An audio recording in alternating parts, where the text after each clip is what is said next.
One of the things that really is a big part of my belief system is that there's a philosophy in herbal medicine called the doctrine of signatures. And the doctrine of signatures looks at that nature gives us hints as to what the plants are good for. And this sounds a little superstitious, but for example, beet juice really does build the blood. And kidney beans, they really do tonify the kidneys. And blueberries are really good for the eyes, even brown eyes. And if you think about how wonderful eating something that's fresh and uncooked, how the vitality of the plants are conserved. I love the way I feel from this. When your friends tell you, I have headaches, I have cramps, I'm so low energy, why not show them something that they'll probably love that's really easy? And so it's good to introduce this to people. You love your friends, you care about them, invite them over for dinner, have potlucks. I wanted to share with you the wonders of buckwheat. And buckwheat is not related to wheat. It's actually a relative of rhubarb and smartweed and the Chinese herb Hoshu Wu, which means Mr. Wu's hair stays black. Those are all relatives of buckwheat. So buckwheat, when it's in its whole form, has little black seeds that are encased in a triangular seed capsule. And you're welcome to look in here and even feel the triangular seed capsule. So for those people who are allergic to wheat, just remember, buckwheat is not related to wheat. And in many of the Nordic cultures in Russia and in Eastern Europe, people, especially athletes, eat a lot of buckwheat in the belief that it's going to help keep you warm in winter and give you a lot of energy. I'm told that many of the Russian athletes travel with buckwheat when they go to compete and to train for the Olympics, that buckwheat is a staple that they carry with them. So you may have heard of the grain kasha, which is basically toasted buckwheat. It's also used a lot in Jewish cookery and Middle Eastern cookery and Polish cookery.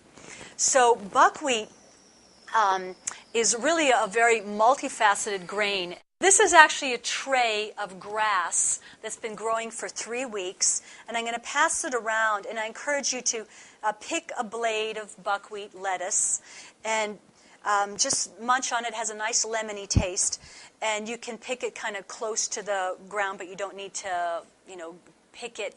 You don't need the soil or the root. Basically, what I did to grow this buckwheat is I soaked the buckwheat seeds overnight, and then I spread them on a tray of dirt. I prefer using a stainless steel tray rather than plastic, because plastic gives off a hormonal-like compound called xenoestrogens, which is suspected of being carcinogenic. So stainless steel is hard. You certainly don't want to use an aluminum tray.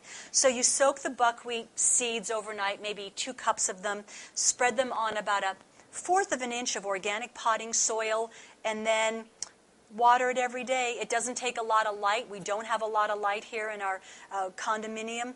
And yet, this is the 3rd week that this buckwheat lettuce has been growing. And so the doctrine of signatures here for me is how wonderful it is to eat something so fresh that it's still growing.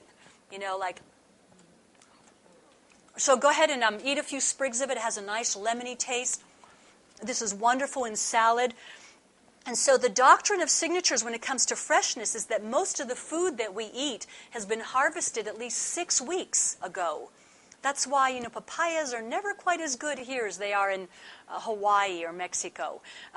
So to eat something that was just growing, I feel, contributes to longevity, to vitality, and to making you feel alive and vital. So buckwheat lettuce is really a lot of fun. You want to get the sunflower tray as well? This is called kitchen gardening, and thank you. So another important part of raw food, and I think just healthy living in general, is as much as possible you want to eat local and organically.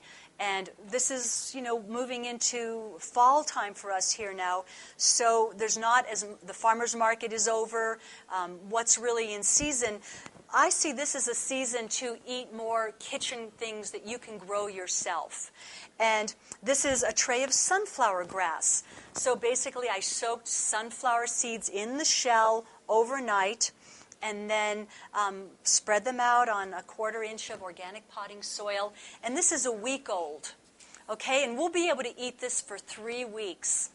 When our daughter Rainbow was pregnant, she came home one weekend and said, "Mom, I really want macaroni and cheese." Even though she's a raw foodist, all her cravings were coming up. And I said, "I can make macaroni and cheese, sprouteroni and cheese." The little sunflower grass became the noodles, and then I made a pine nut cheese. And that's become one of our quick, fast recipes that we make when we're in a hurry, but it's so delicious. So if you do pick a sunflower green, and I encourage you to, you don't need to eat the shell. You just want the little open green.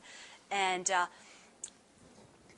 if you're wondering where can you grow sprouts in your kitchen, it's a great use for the stove. You know, we use the stove maybe to boil water and make tea now, but and we use the oven to store things like the juicer and, extra trays. I know some raw foodists get rid of their cooking pots, but I find them actually helpful for soaking things overnight and, mixing bowls and all that. The 2 things we grow on trays are buckwheat lettuce and sunflower greens. But I want to show you another method of sprouting. This is the glass jar method. And here I have hulled buckwheat without the hull. So it doesn't have the little brown case. And basically you can buy sprouting lids at the health food store. You soak maybe half a cup of hulled buckwheat overnight and then pour the water off. You can use the water to give water to your plants. There's a Hindu proverb I like a lot that says, if you have water to throw away, throw it on a plant. But you don't want to drink the water. And you'll see that it's growing little tails. So maybe I wanted to make tonight tabbouleh salad. But I don't want to use bulgur wheat, which is a wheat product, a common allergen. I could just use the rinsed sprouted tabbouleh. So the jar method is great for alfalfa sprouts and lentils and mung beans. So most things I grow in the jar method. This past week I sprouted quinoa in the jar method. Again, I think the real magic in sprouts is that they are still growing, they're still alive, and it's a vitality that you really just can't beat. One of the things we like to do with our sprouted hulled buckwheat is to make a little cereal, which we call buckwheaties. So the buckwheat gets sprouted, and then we dehydrate it on a dehydrator, which I'll talk more about later, and then I add some raisins to it, and we make a cereal. So on those mornings when it's a little cold, you don't really feel like having cereal or fruit, you don't feel like having fruit, you can use your sprouted buckwheat cereal with raisins or apricots or whatever, and mix it with almond milk and have a bowl of cereal. So if you want to taste that, it's really quite plain, but with the addition of almond milk, it stays crunchy in milk longer than any, main brand cereal you've ever had. A lot of things sprout better when the weather's a little cold. And it's important that you turn the jar upside down so the water doesn't stay in. But you can sprout spelt and kamut. You can sprout many things, even wild green seeds, lamb's quarter. I recommend sprouting more in the colder months. A question I often get asked is, where do you get your vitamin B12? I eat a little bit of wild, unwashed plants, just freshly picked outdoors. So things like, malva and violets.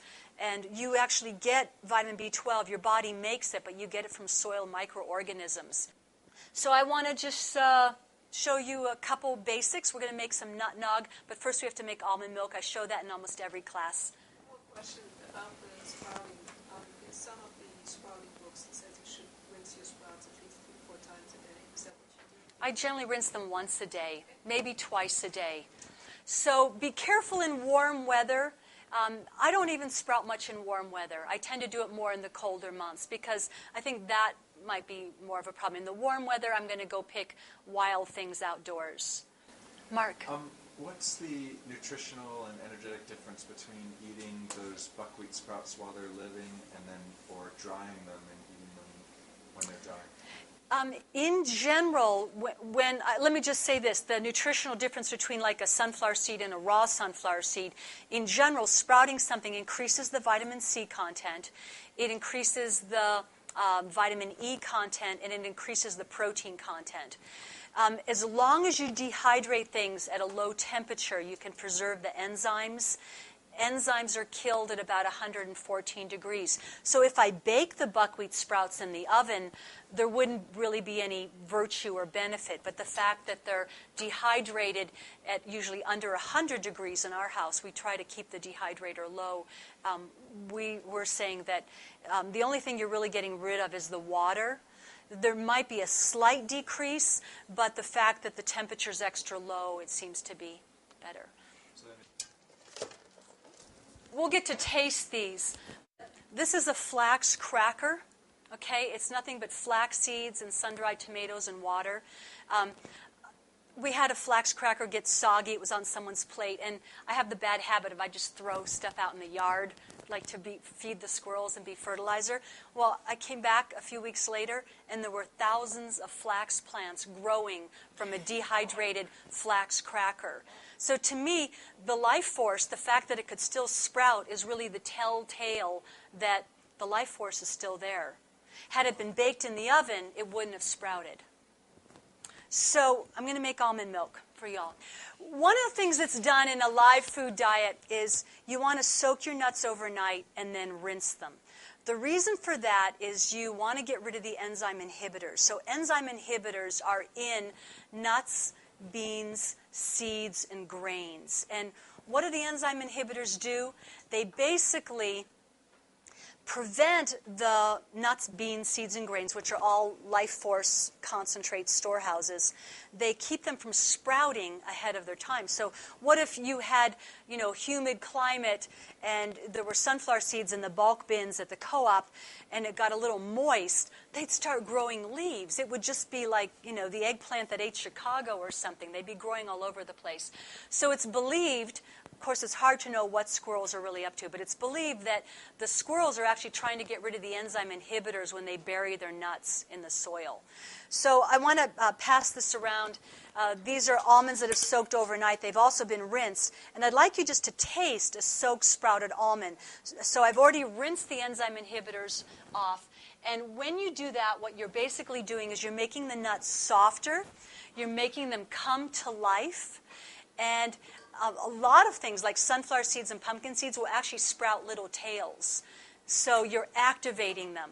So I have a cup of soaked almonds here. I'm going to add a quart of water to that and just show you how easy it is to make almond milk. Every kitchen should have a blender. So, just simply the almonds, 1 cup of almonds, 1 quart of water. We're going to blend it.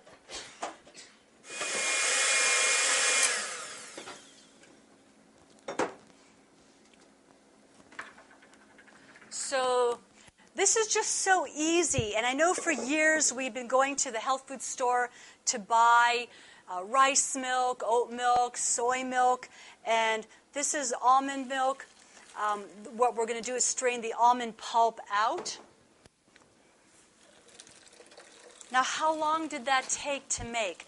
This is called a nut milk bag. Okay, so we've got a quart of almond milk. And the almond milks that you buy in a package have been heated because in order to be, in an aseptic package, they're heated and heated and heated. So here we go, a quart of fresh almond milk. It would have taken me longer to go across the street to the health food store. You can also make sesame milk, pecan milk, macadamia nut milk. Now we have all this almond pulp left over. So what I'd like to do is just show you how to make an almond cheese with this leftover pulp. But there's other things you could do with the almond pulp. I could use it to make cookies. I could use it to make pie crust. Just add a little water and olive oil and dehydrate it in a pie pan. I could use it, if I put some dates with it, an instant pie crust. I could use it to make, cheese. So we have here some almonds, a couple tomatoes. I'm going to add a little olive oil and salt, and you will see we'll have instant almond cheese. Tommy, maybe we could give everyone a little taste of just the almond milk. I could put honey or dates in it, but I'm just going to let you have it plain and simple this time. Yeah, and I think...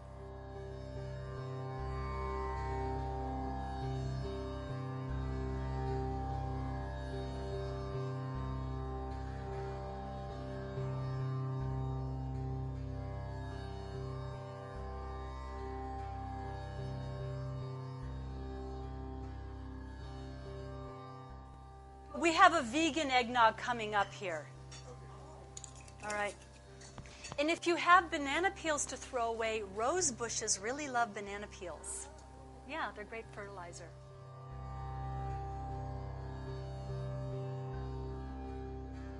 I'm making eggnog, and I have some recipes for you all. Your little recipe book of the day of what we're going to be making. So the first thing we're making here is the nut nog. Yes, let's pour that into here.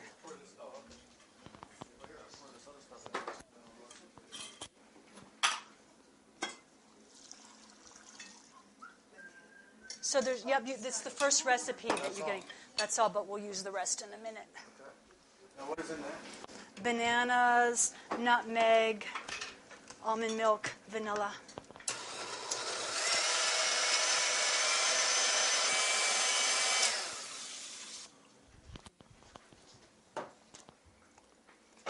I didn't soak the dates this time because the dates I'm using are soft. So most of the recipes will suggest that you soak dates. If you buy soft dates, you don't need to soak them. But, some dates can be really hard. Then you soak them for 20 minutes, not in too much water, but just so that they get soft enough to blend. But if you use soft dates, you can bypass that step. Did you all taste the difference in the soaked almonds and how they really are, they've come to life? So I'm going to talk more about what you can do with that. I'm just going to taste this to see if it's good enough for everybody. And then... Organic raw almonds or just regular almonds raw? Okay. They're good? Yes, you got to have some. Same cups? We'll put it in the same cup. Huh? Yay. And another good thing about this raw life is that you hardly ever make something that tastes bad. Almost everything comes out pretty darn good. Tommy, you got to try it because it's so good. I think you're going to be happy. I'm going to go ahead and turn this almond pulp into almond cheese to give you some ideas of what you can bring. And basically, I'm going to take 2 cups of almond pulp, 2 little tomatoes, about half a teaspoon of Celtic salt, and maybe a 1/4 cup of olive oil. I'll kind of do it by looks, but that's going to become an almond cheese, which is great spread on crackers to take to work with you. Okay, so we've got the almond pulp because nothing gets wasted. I've got 2 little tomatoes. The kind of salt we use is Celtic salt because Celtic salt is unheated. Do you know most salt is heated? And then they remove the minerals from the salt and sell it to the vitamin companies. And one of my teachers used to say, in order to have healthy blood, we have to have good salt. Get the big Celtic salt. The little Celtic salt is supposedly heated. So I put about 3/4 of a teaspoon of Celtic salt, about 1/4 of a cup of nutritional yeast. And nutritional yeast is not a truly raw product. However, if you're eating something mostly raw and you add a tablespoon of this, a tablespoon of that, here or there, I don't think that's a big problem. Most people will still eat it. I'm adding about a 1/4 cup of olive oil, and you'll see that we've made cheese, which can be a sandwich spread for the whole week. According to Dr. Luc de Schepper, who wrote the book Candida, to quote him directly, he says, "It's a shame people who have yeast overgrowth think they need to avoid nutritional yeast. It's not a live yeast. It's really not the same as Candida albicans." Okay, so I'm just whizzing this up. Okay. So I'm just tasting this to make sure it's good enough for you all. Mm-hmm. Yeah, it is. Victoria grinds up the almonds in the water and then lets it sit and drain overnight. And Okay. so it's sort of Fermented a little bit to make cheese. Yeah. Sometimes I let it. Sometimes I do that. I'll let it sit like overnight. You could let it ferment a little bit. The other thing I'll just say about raw food is substitute like crazy. Let's say you don't have tomato. You've got a red pepper. Use a red pepper. Thank you. Let's say you like garlic. Put some garlic in there. Maybe you don't want to use salt. You could put kelp in there. So I'm going to just basically pass this around, have you each put a little cheese on a flax cracker. And what makes a really great lunch is a flax cracker with a slice of avocado. That's for you, my love.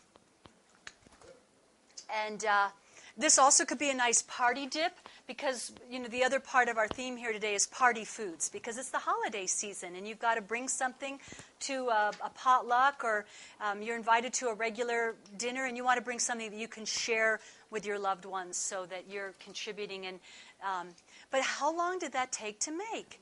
And it really satisfies. You're like, I want something proteinish. You know, almonds are high in calcium, just like we celebrate cheese for being high in. So, yeah, that and a tomato and avocado, and you've got lunch. One of the wonderful things about raw food is it's pretty hard to mess it up. You almost have to try to mess it up. I mean, most of the things that we serve to people in these things are we've never made it before. And very rarely is it not delicious. Delicious. Yes. The eggnog, I noticed you're not using like powdered cinnamon. Do you put a big chunk in there, or do you grind it? Or what Well, do you do? they were out of powdered cinnamon at the co-op, but actually, I think you get better flavor from herbs when you use them more whole. Because good cooks know if you want to use cardamom in a dish, and you buy powdered cardamom that was powdered like 8 months ago, and then you bought it and you kept it in a cupboard for another 2 years, the flavor's not going to be as good as if it were freshly ground cardamom. So yesterday, Tom just bought some cinnamon and we freshly powdered it, and it's a little chunky. We also took whole nutmeg pods and ground it up, and I think that that's often the little difference between being an okay cook and a great cook is to use fresh herbs that you grind up. And once an herb is powdered, the essential oils start evaporating. So there's really a loss in essential oil, which makes it flavorful. So use whole herbs whenever you can. But we use so much cinnamon. Had they had powdered cinnamon, I probably would have used it. How do you grind it? Well, in the blender. Grind it dry, it's going to turn to powder. You had it in a liquid, and so it really didn't grind it up completely. But if you just grind it dry, it'll turn to a complete powder in a good blender. And this is every herbalist tool. It's a mortar and pestle. You can see there's some fresh ground nutmeg in there. So I will just tell you how we made the flax crackers. Basically, we're going to make flax crackers, or at least get them started. You soak the flax seeds, 2 cups of flax seeds in 4 cups of water for about 15 minutes, and the flax seeds will absorb all the water. And then you can really add anything you want. In this case, I added rosemary, a few sliced tomatoes, which became dried tomatoes. But you could put seaweed in there. Let's say if you have children, you could put bananas in there and raisins to make like a little sweet cracker. You could put apples in there, any kind of red pepper, curry powder, chili powder. I'm also quite fond of Cajun spice powder, which is sort of a Louisiana-style take on it. So, but the basics are 2 cups of flax seeds, 4 cups of water, soaked for 15 minutes. And so now the flax seeds are in water. If you want to pass this around just to see what it looks like right now, the way we make Nito burritos is we sprout the flax seeds for 2 days. And the flax seeds start growing little tails. And then we add sun-dried tomatoes and chili powder.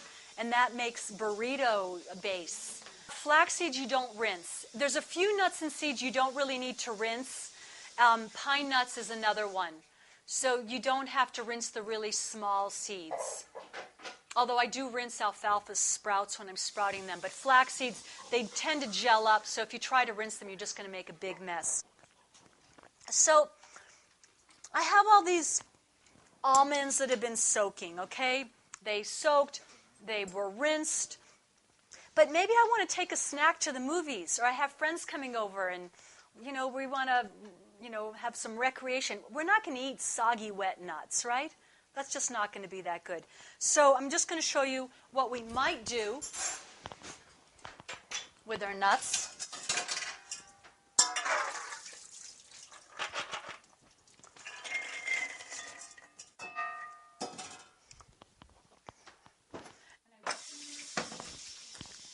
You know, don't some of you like tamari nuts? This is one of your last recipes. It's called holiday nuts. And I'm improvising a little bit. I'm going to put some chili powder on these wet almonds. And I think maybe just a little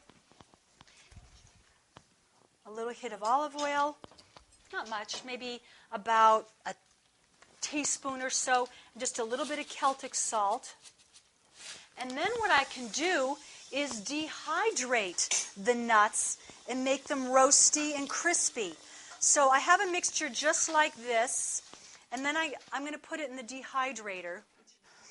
So if you want to just see what that looks like. And what I have here for you to try are sunflower seeds that did get dehydrated.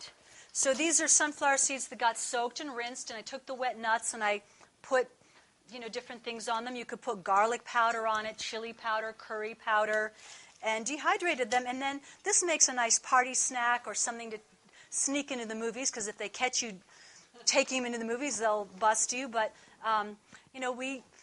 we like to have something when we go to the movies.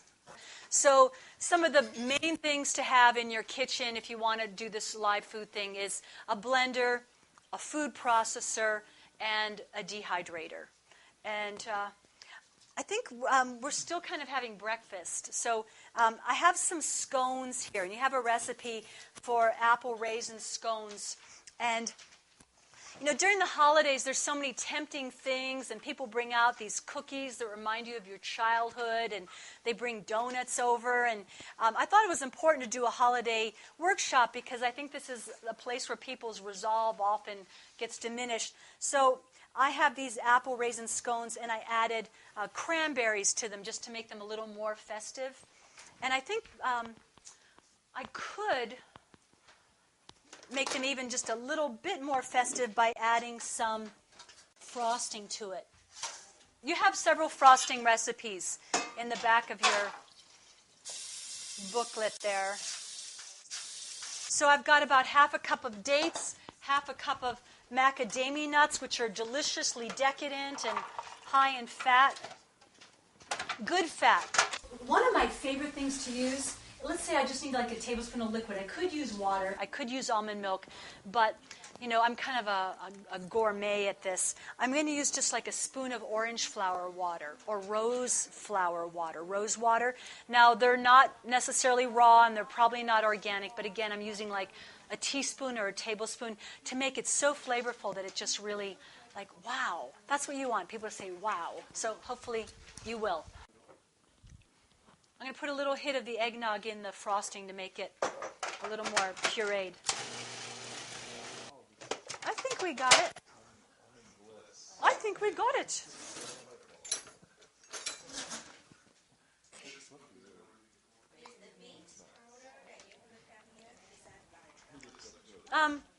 So I mentioned beet powder. Beet powder you can buy at health food stores, usually in the bulk herb department. Beet, B-E-E-T. And it'll make things red.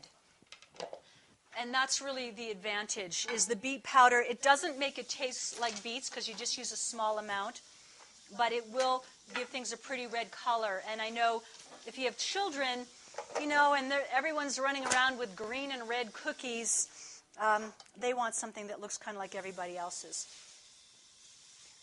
So I'm going to frost these scones, and you can each have a little scone. So we're still really eating breakfast here. Maple syrup is not. Maple syrup is not truly raw, and Giuliano says there's two things I do differently in my book now. He has a new book coming out. I don't use maple syrup, and I don't use cashews, because even cashews that say they're raw are generally, they're heated to get the nut off of the fruit. And cashews are actually in the poison ivy family.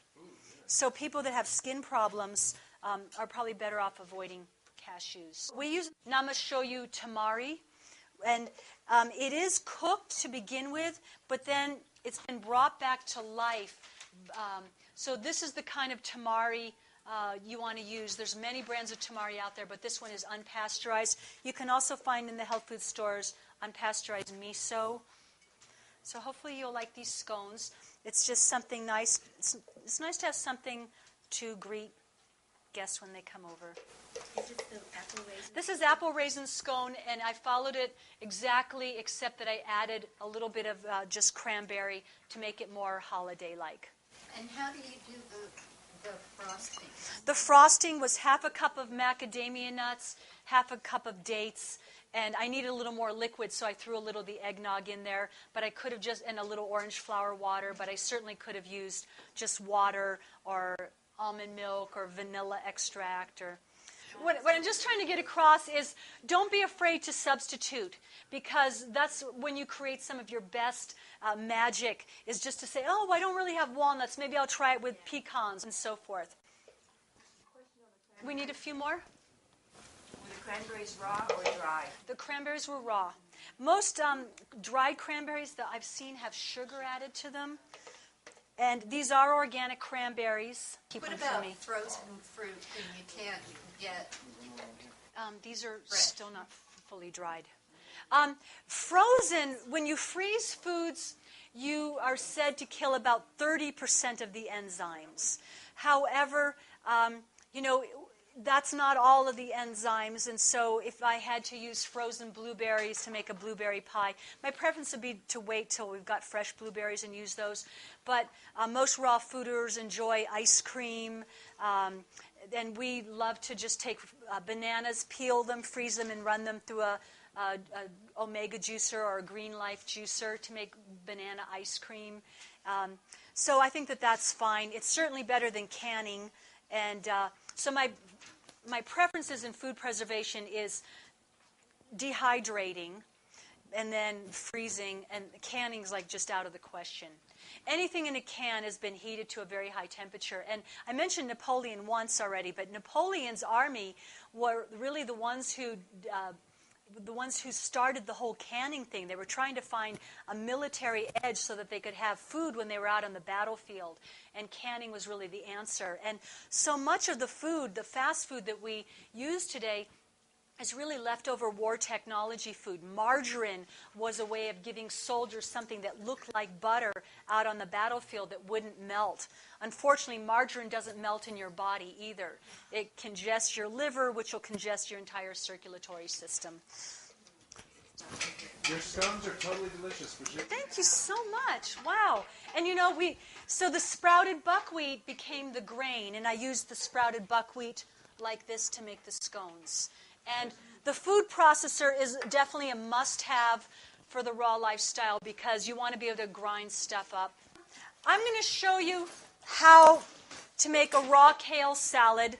People think, can't eat kale raw, right? The only vegetable I have not been able to eat raw is artichokes. So if I were to eat an artichoke, I would probably cook it, and if I have to cook it, then why bother? So I'm just cutting the end off the kale. It's already been washed. This is so easy. This is something that we have as a meal probably at least once or twice a week. And I was actually learned this recipe from Chad Sarno, who's a wonderful raw chef. He was one of the chefs who did a lot of the recipes for Roxanne's restaurant. So I'm just cutting the kale up fine. Does it say, you see it in there? Solstice salad. Winter solstice salad, thank you. And I'm not going to do it exactly, but I'm chopping up the kale. Do you eat all of the stems or just the stems? I only cut off the very last inch. Is that a plastic knife? This is a porcelain Ceramic. knife. Ceramic? Ceramic. And a ceramic knife dull will cut better than a steel knife sharp. And it also doesn't tend to brown, because there's no oxide in it. It doesn't brown the vegetables where you cut it. So in our salad, our kale salad, which I'll come right back to,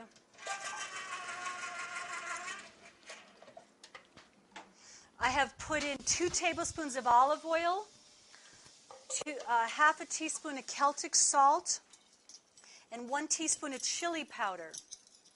Here comes the lemon juice. It's nice to have a little lemon juice squeezer, orange juice squeezer in a raw kitchen, because you want to start making your own salad dressing. Most salad dressings are heated. I called up a few of my favorite companies to find out, do you heat your salad dressing? And in order to have it have a long shelf life, they do heat it, and not to mention heating it to make the salad dressing, the oils themselves are heated. Really, the only kind of oil you want to use is extra virgin olive oil or cold-pressed coconut oil. I did just find a macadamia nut oil from Australia that they cool the machine with water. But most oils, when they're pressed, they get to be about 200 degrees. And heated oils, haven't you heard that we get free radicals, which cause cellular damage? We get them from heated oils. And 2 summers ago, there was a big study that came out from Scandinavia. They found that when heated oils are mixed with carbohydrates and heated to a high temperature, it produces a type of plastic called acrylamide, and it's carcinogenic. And the Swedish government was very alarmed, and they said, if it were only a couple products, we would take them off the shelves immediately. But it's hundreds of products. So we're just going to have to do more research. Okay, so I've got 2 tablespoons of olive oil, 2 tablespoons of lemon juice, a teaspoon of chili powder, and a half a teaspoon of Celtic salt. Now the trick to make this look cooked is I'm going to massage it. And you're just going to have to know that I washed my hands, and I'm going to massage it. And it's going to taste like it had been steamed for 10 minutes. How much kale? I used 1 bunch of kale. Okay? So we've got a kale salad right there. Now, something you could do for the holidays, I'll just kind of improvise right here. If you had a flat bowl, you could even make it shaped like a Christmas tree and then put cherry tomatoes on it to be the little decorations. And I think just to round this out, we're going to put like a little circle of beets around it. And I'm going to have you... Cut some beets? Yeah. And then we're going to shred them in the food processor. Just to, I'm going to just take the beets and just make a little circle around here. And that's just beets. This is just grated beets. And I could do it the other way around. I could use the beets and the kale to make like a little wreath shape. You know, you could do something like that. I could have, put the kale around to be green and made little piles, but I'm, moving a little faster than usual. So, but that's certainly festive and holiday-like. Yes? Thank you. I'm actually going to toss it all together so we get some of the dressing on the salad. Okay, we got that. This has nothing to do with holiday food, but this is another essential thing that raw foodists need to know about. This is another great piece of equipment. It's called a spiralizer. And I'm putting in here a piece of washed yellow squash. I could easily use zucchini. And I'm going to just turn the little crank here. Does the Cuisinart do that too? No, the Cuisinart won't do this. So what we've done is we've made angel hair pasta. Okay, so if I wanted to make, look at that. If I wanted to serve spaghetti tonight, I would simply take the spiralized zucchini or yellow squash, and I could put sun-dried tomatoes, sun-cured olives, fresh basil, olive oil, pine nuts, and make an instant pasta dish. You could spiralize carrots and beets, jicama, but this is a great little tool. And, none of us want to give up pasta, but if you think about it, pasta is really just a bowl of white flour glue. And it would taste terrible by itself. It's a great medium for putting nice sauces and spices and salt on. And that's what we really like. And you can do that with this. What if I wanted to make lasagna? I would slice zucchini or yellow squash with like a cheese slicer and make big wide noodles. This will also make wide noodles, which I sometimes use for Asian dishes. Why do the beets need to be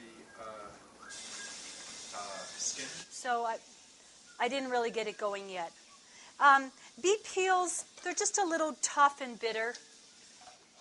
I tend not to peel things that don't need to be peeled, but again, this is a holiday dish, and if you make it too weird for people, it's not going to fly. So, real hardcore people could probably eat beets that were just well scrubbed. I don't peel carrots.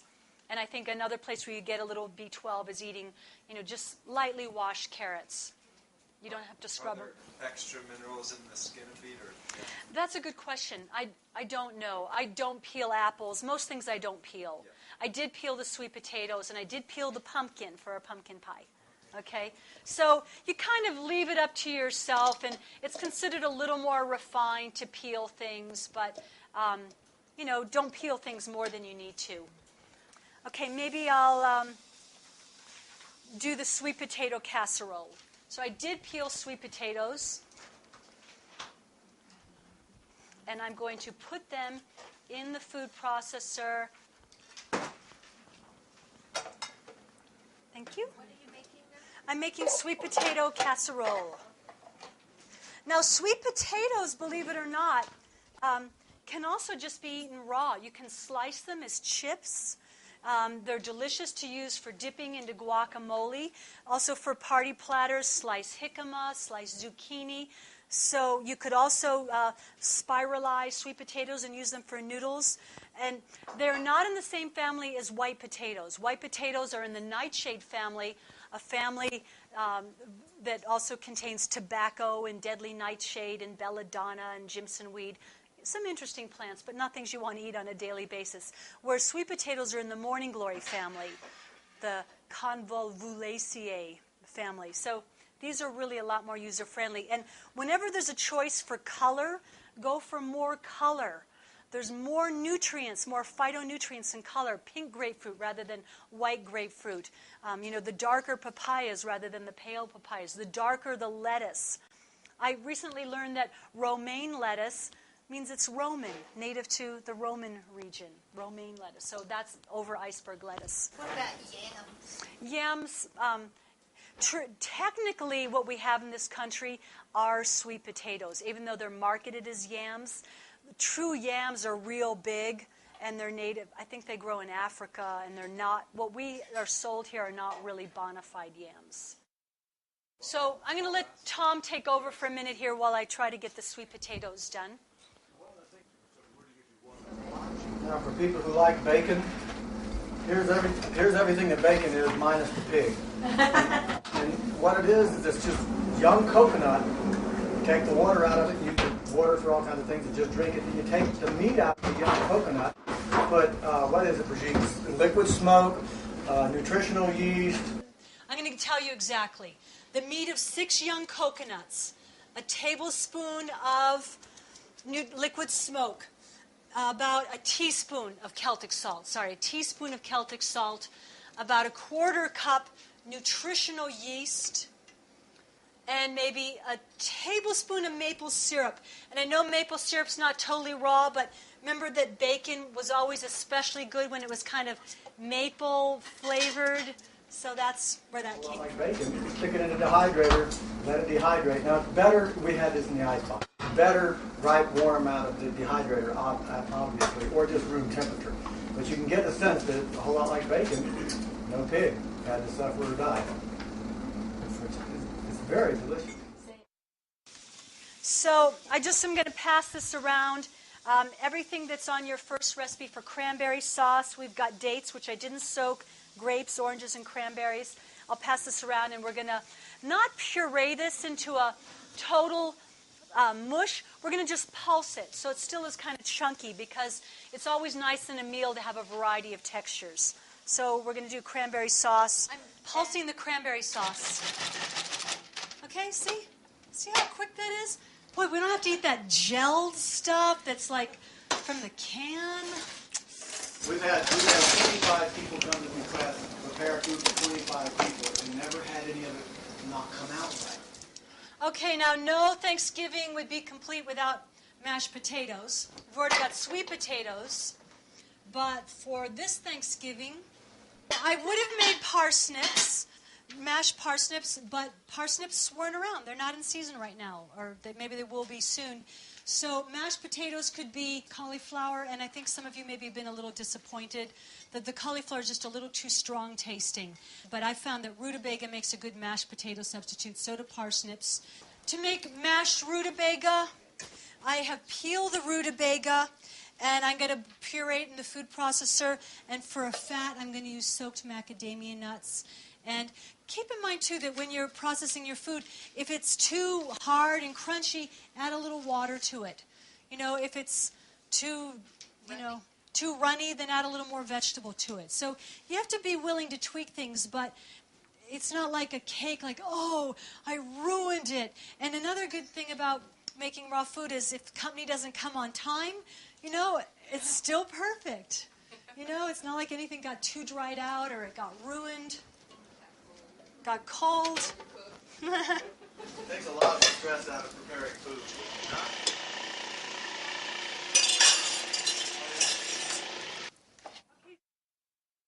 So here we have rutabaga, macadamia nuts, water, and a little salt. This will be our mashed potatoes. If I made a little cake out of ground flax and sprouted lentils and veggies and seasonings and stuff, and I just dehydrated it, does that mean I need to eat it right away, or? Dehydrating will probably help to preserve it somewhat, but ideally, in the future, you might leave the flax seeds whole and just grind everything else up. That's what I usually do. Probably one of the downsides to raw food, and there's not many downsides, is that the food doesn't last for 5 days. I remember I used to cook, brown rice and beans or, quinoa and lentils or something, and you could warm that stuff up for like 4 or 5 days in a row and then, make a new bean and a new grain. Raw food, because it is very vital, is going to start deteriorating. Dehydrated things will keep a lot longer. So like the flax crackers really would keep for months. But, salads and things like this, eat them that day, maybe the next day, maybe the day after, but that's really it. Because the life force is still in there. And, to me it makes sense that if you want to stay feeling vital, you want to eat food that has a lot of life energy that's not in the mode of decomposing. We're going to make gravy real quick because, that's something else people associate with the holidays. And then what we have for our entree is the holiday mushroom loaf. Okay, so you can see that I added a half a cup of water just because it looked like I needed it.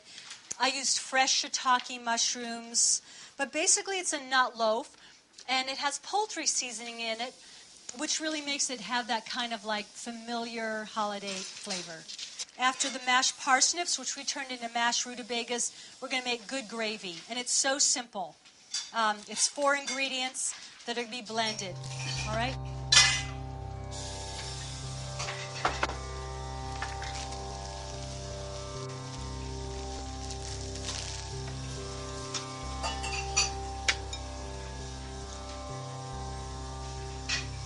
Nutritional yeast, olive oil. It's 1/4 cup each. Nama shoyu. And I think I'll add just a little bit less water just so it won't be too thin.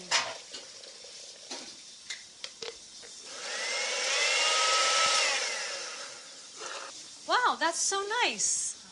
Gravy that you can feel good about. You could also substitute unpasteurized miso for the nama shoyu gravy, again, if you like garlic. We've cut back a lot on our garlic and onion consumption.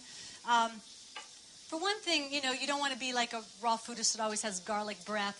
But we're just finding it's not that necessary. Some of my raw friends use lots of garlic and onions. They are high in sulfur. They can give some people gas. But we also think that they tend to be really stimulating. However, if you're looking for aphrodisiacs, garlic is considered an aphrodisiac. It's also considered not a good food for people who tend to get angry quickly. It's so heating. But if you're really cold and you suffer in the winter time, use more garlic and onions because they really are warming foods. So here we go. We've got gravy right there. How simple is that?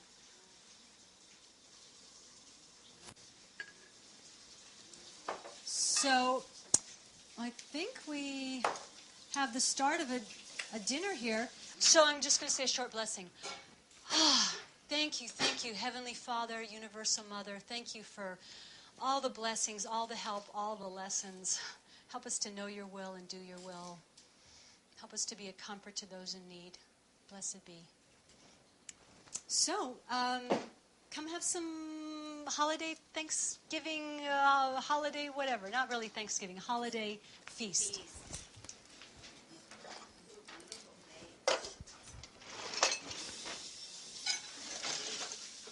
So what I didn't talk about here is the holiday roast, and this was dehydrated. So this is the main dish. So you take a little slice of this. You might want to put a little gravy on this. This is with the shiitake mushrooms.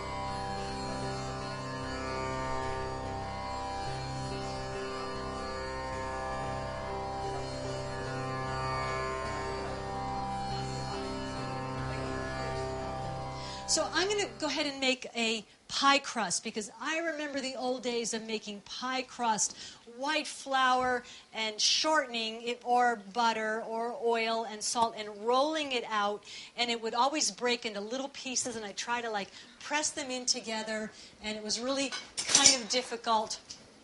So I'm just going to show you the new way that I make a pie crust. So I actually took pecans and I soaked them overnight and rinsed them, and I dehydrated them so they'd be crunchy. So I have 2 cups of pecans here. Do they sprout? They don't sprout little tails, but they do get soft, and they do get rid of the enzyme inhibitors.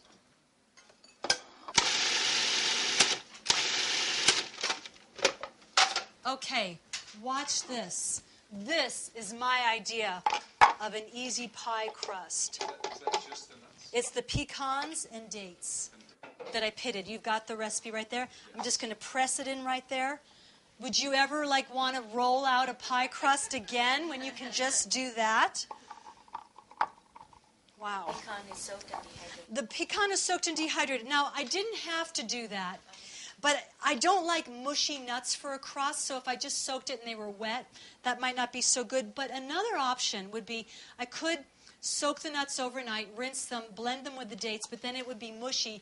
Then I could put it in the dehydrator, especially if I had an Excalibur dehydrator, which has a solid shelf, and that could have made the crust crispy. But this is how I chose to do it this way. Now I'm going to pass around the pumpkin pie filling.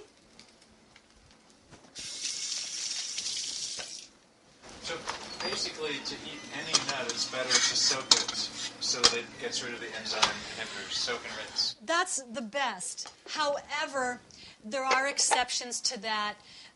If I'm traveling, I might travel with some Brazil nuts and some dried apricots or figs or something like that. But for the most part, if I had digestive problems or I wanted to make the nuts more digestible, I would soak them and rinse them. Seeds as well. Seeds as well. So this is our pumpkin pie filling. It's pumpkins and almond butter, dates, a lot of spices like cinnamon and nutmeg and cloves. So it's a little hard to peel a pumpkin, but it's not impossible to do. Everyone get to see that? With a knife. I did it with a knife, not a carrot peeler. And now we're going to just put this in the food processor. Are there apples in there? My recipe says you could use apple juice, but I didn't have apple juice, and all bottled apple juice is pasteurized, so I just put a little bit of apple in there for flavor. You could just use water. So, and again, if it doesn't puree easily, I'll add a little water. What if my pie filling is too thin? I could add a little flaxseed to thicken it up. Because holidays without pumpkin pie just might not really seem that festive.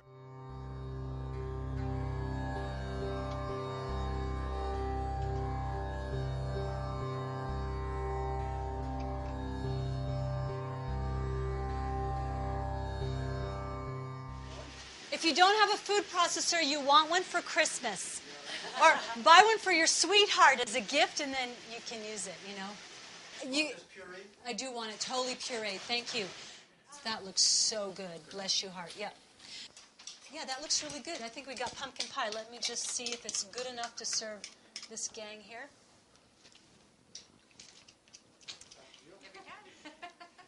Could be a little sweeter. I'm going to add just one little dash of honey. I didn't use honey for a long time, and I don't use it a lot because I've always thought that, that bees, we don't want to abuse the bees. But what I've also learned is that small bee companies are really doing a lot to preserve the health of the bees, and that we really should support small companies that are protecting the bees, that are making sure that they don't have all their honey taken away and get white sugar as a substitute. So dates is the primary sweetener in here, but, kind of last minute, I'll add a spoonful of honey, and I don't think anyone will mind. I can tell it's going to be good and creamy. And then we have a fruit cake. So thank you, Tommy.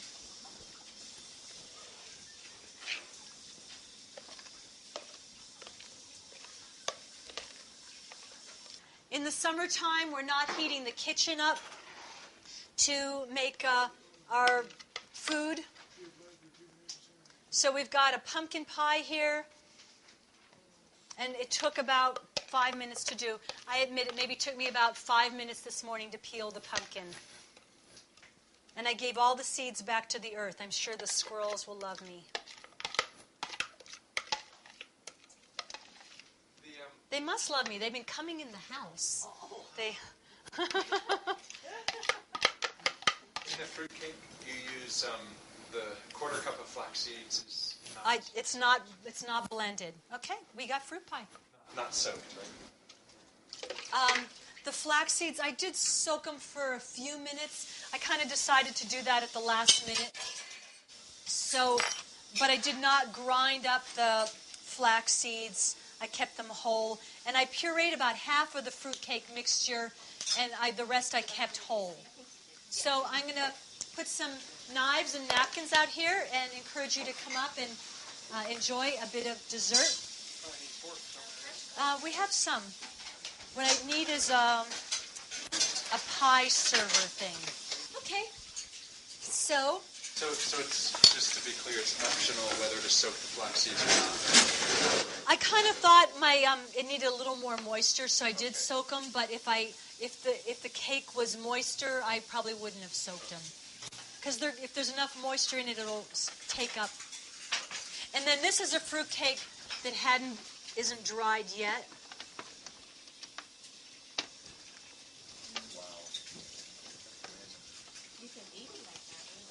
Yeah, you could, but this is a fruitcake that I didn't dry yet. But if I wanted to ship, or if I wanted to, last for a few weeks, drying it'll definitely help it to last. Okay, we have napkins. Servez-vous. So I'll put some holiday nuts out there. Okay, but I used more apricots and raisins. And I left the pineapple out. You could use pineapple. I had several reasons for not using the pineapple. I wasn't sure that it wasn't sulfited.